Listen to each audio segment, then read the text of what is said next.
long ago that company should already have been told that it's not going to be given a permit and that it needs to close up shop and leave town. You have largely residential communities around the city of Vernon, and the city of Vernon is really a city owned by industry. There are hardly any residents of Vernon. And for years and years, these industrial facilities have been sited in those neighborhoods, and understandably, the surrounding communities do not think that is fair. A shutdown ordered immediately. State regulators say this battery recycling plant in Vernon poses an imminent danger to public health. EXIDE Technologies has been releasing arsenic to the air, according to the Department of Toxic Substances Control. The South Coast Air Quality Management District says that as many as 110,000 people surrounding the EXIDE plant are at a higher risk for cancer. It's been just 24 hours since test results were released showing elevated levels of lead in soil taken from over 3 dozen homes in one East LA neighborhood. Now, people who live and work in the area are pointing to the EXIDE battery recycling plant as a cause of that contamination. In a sense, it's a public service. I mean, theoretically, it's really great to have recycling, right? We want to reuse the resources that we have, okay? But don't let anybody let you think that it's a really green business, because it's not a really green business. It's a really filthy business.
Our job is to protect the public health of communities across the state, and we have a particular commitment protecting those community members who are most vulnerable. My family and I have lived in Boyle Heights for 7 years. Ya llevo 11 años. 11. Yes, born and raised for the most part in Boyle Heights and East LA. On paper, its mission is to protect the public from toxic harm, but in actual fact, it considers its client, quote unquote, industry. And that's because there are very powerful people who represent those industries, who are friends and go to cocktail parties and know all of the sort of powers that be in Sacramento, and they all rub elbows. I think the community needs to understand that what is happening to them is inexcusable, that it would never happen to a really, really wealthy community on this scale. You would never allow an industrial operation to do what EXIDE has done if this had been based not in East LA, but in San Marino or in, the tonier parts of outside San Francisco or somewhere else. It just wouldn't happen. The fact that I moved to Boyle Heights so my kids could go to a charter school where they learn about indigenous values, which is caretaking of the environment. I do Aztec dancing, and my children are Aztec dancers, and part of our culture is to respect the earth and respect the environment, and we see it like a sacred entity. And then to move here so we could be closer with people who have those cultural values and to practice those cultural values, and then to find out that we're being polluted and put at risk with toxins, arsenic, lead, and other pollutants. It's scary.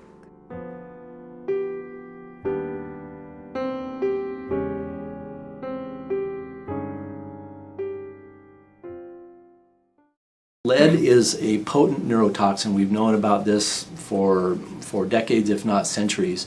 It is particularly potent for young children under 5, 6 years old because their developmental systems are still in process, and lead has a tremendous impact on that system. For pregnant women, it is problematic. It can be problematic for the fetus as well. We have worked very closely with Los Angeles County Health Department and provided a number of recommendations for residents to take some precautions to protect their own health in this short interim period. And those are simple as washing their hands and their children's hands when they come in from playing outside, keeping their kids away from playing in bare soil, washing fruits and veggies that you might grow in your own garden outside in the yard, putting perhaps a floor mat in front of your door so that you're not tracking soil and dust from the yard into the home. Which means then that they cannot participate in Little League or soccer, play in the sandbox, go to the playground,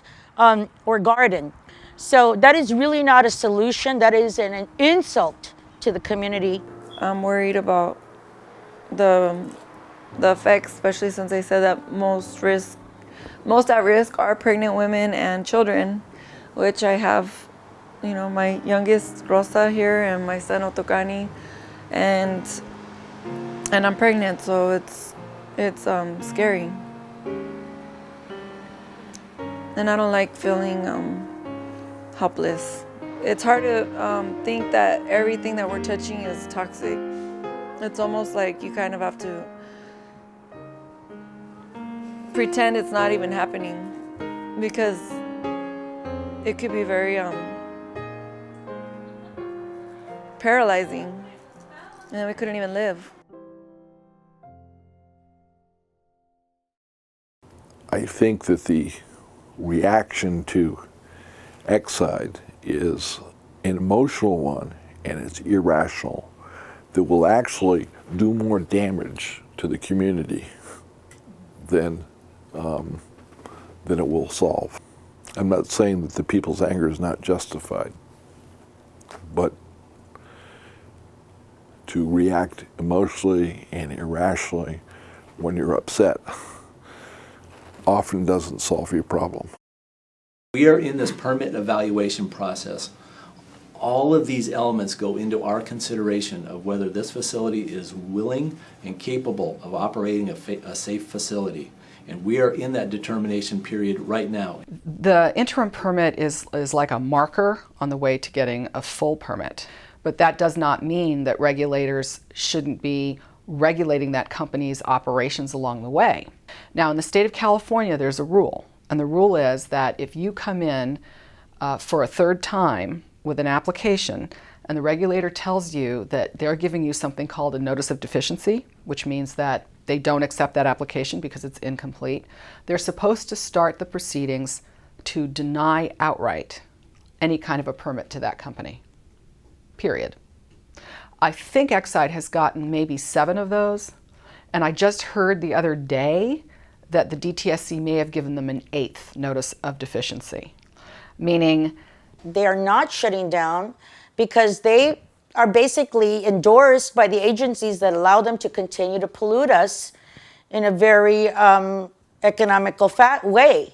They don't have to operate responsibly, so why should they? Because it's set up to protect the polluters, and it's not set up to protect the community. This is chemical warfare. This is environmental, not just environmental racism, but environmental genocide. These environmental justice communities do not have the same political clout that wealthy communities do, without a doubt. And I also think that in general, government is unfortunately, certainly this regulator, the Department of Toxic Substances Control, it's very clear to me that it is a captive of industry. We have all of the statutes and authorities that DTSC has been granted to chase polluters and make sure that they take responsibility and are held accountable. By last count, there are over 20 violations. They call these unplanned events. Now, when someone, I won't even go too far as to say negligence. This is intentional. When someone operates machinery or equipment and we know that it is not, has not been maintained, it is not current, it is not responsible, And these are not accidents anymore.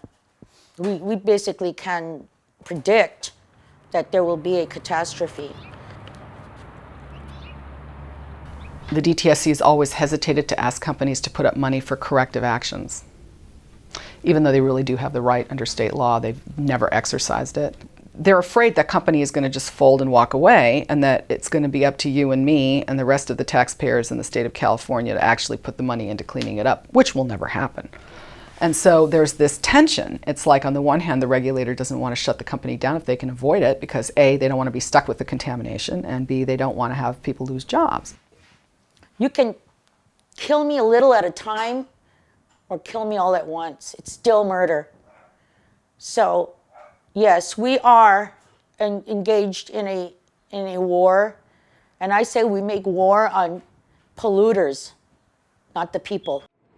Estas compañías son las terroristas y son a las que se les debe parar en seco porque están matando a nuestros niños, están matando a nuestra comunidad y aún sin embargo se les está permitiendo que lo sigan haciendo y a nosotros los trabajadores se nos siguen quitando derechos. Por eso estamos aquí, porque queremos que saquen esta corporación. No la queremos aquí. ¿Qué es lo que queremos? ¿Qué es lo que queremos? ¡Echa para afuera! ¿Dónde la queremos? ¡Ahora! ¡A ver, compañeros! ¡Compañeros! Los políticos. ¿Dónde están? ¿Dónde están el apoyo de los representantes? ¿Dónde están los políticos que tanto pregonan por defender a nuestra comunidad, por defender a nuestras familias? ¿Dónde están presentes? Queremos que estén aquí haciendo uso también con nosotros. Queremos que nos apoyen. Por eso decimos, ¡fuera EXIDE! ¡Fuera EXIDE! ¡Fuera EXIDE! ¡Fuera EXIDE! ¡Fuera EXIDE! ¡Fuera EXIDE! ¡Fuera EXIDE! ¡Fuera EXIDE! ¡Fuera EXIDE!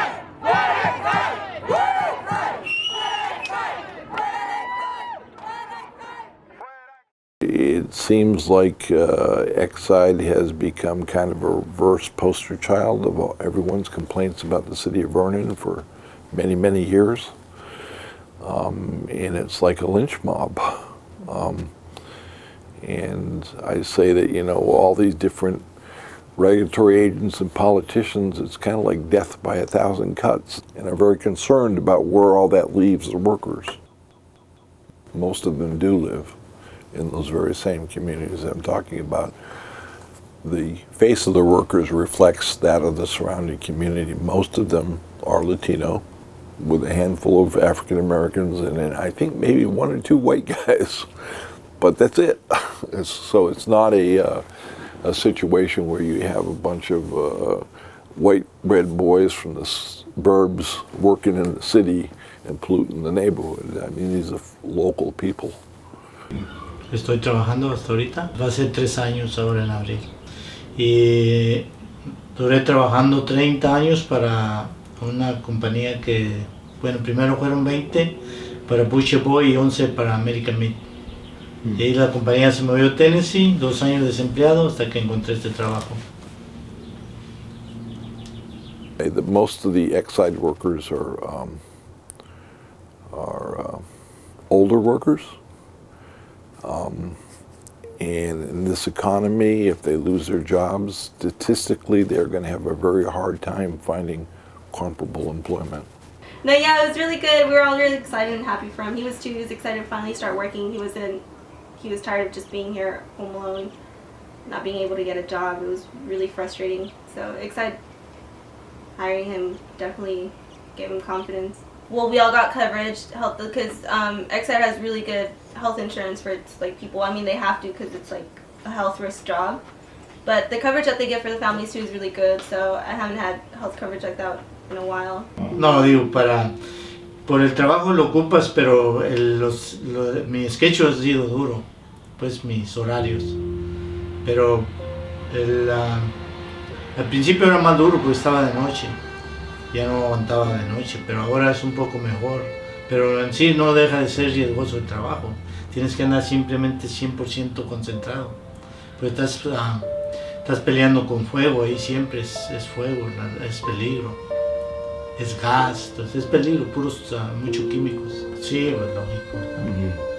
Aunque estaba, como te digo, al principio yo no aguantaba, pero como ya me he ido ¿cómo se dice? Acostumbrando, ya se me hace más fácil el trabajo, el calor y todo ya lo domino más. Porque al principio era muy duro para mí porque es muy caliente, demasiado caliente. Y ahora pues mi cuerpo ya está más acostumbrado y por eso se me hace un poco más fácil. Ever since he's been hired at EXIDE, like he's been able to save up to try and fix up this house. So that's what I think he's gonna, stick out the next 8 years until he retires at EXIDE because, I think he can handle it now. He says he can, so he's pretty much just looking to retirement now. A veces 8 años más, hasta que, no sé cómo me sienta. We're holding 2 meetings, public workshops at the Los Angeles Resurrection Church with Father John Moretta as our host, so that as we craft this path forward, that we have a clear understanding of what this community wants and needs. I don't see why they should even bother to talk to the public when there's so little trust. The public doesn't trust them, and the only way that they can win the public's trust at this point in this part of Los Angeles is to start doing the right things. State officials tried to update the community on what's being done to deal with elevated lead levels in the soil, but the audience was having none of it. They wanted to know why it's taken so long for something to be done and why EXIDE hasn't been shut down. This is just the latest chapter in a saga of community meetings, tests, and the closing and then reopening of the plant. No one knows what's going to happen to the EXIDE plant. There are so many problems. Basically, I figured that until EXIDE shuts down, I'll just be the clown that brings the attention, rattles some cages, so that, my role, I guess, my contribution is basically to bring attention to this issue and to hopefully inspire community to participate and get involved. Well, if EXIDE shut down, I don't know, it's 50-50. I would be happy just because my dad doesn't have to go through that hard labor every day at weird hours, and we get to see him a little more. But he's reaching that age where not every job suits him. But he's a dedicated worker, so if he's gonna stick to a job, he just sticks to it. El lugar, como te digo, no sé qué va a pasar. La gente, todos queremos que se quede porque necesitamos los trabajos. I'm very proud of the community. I really think that, when you don't have a hired gun, then you have to be a squeaky wheel. And I think this community has been a very effective squeaky wheel, and I think that they've got to keep it up. And I hope the community keeps raising hell. And I think if you made an example of 1 or 2 companies like EXIDE, and you really came down hard and you shut a few of those operations down, it would have a positive ripple effect. I think we just need to do more people power, and to get it shut down, keep the pressure, and I think we could get it shut down. This struggle has brought community together in some ways. Like, for example, I would have never met Vida, if we had not all felt the same way and pulled together, because, and to find like-minded persons like her. She's 1 in a billion. 1 in a billion. It's been a real. She's my new family. You want to say anything, Rosa?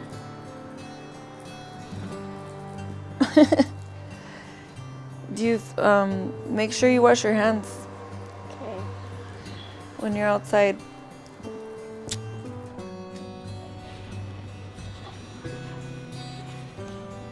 I look forward to continuing this struggle that we're on, this campaign to expel EXIDE and their environmental partners in crime.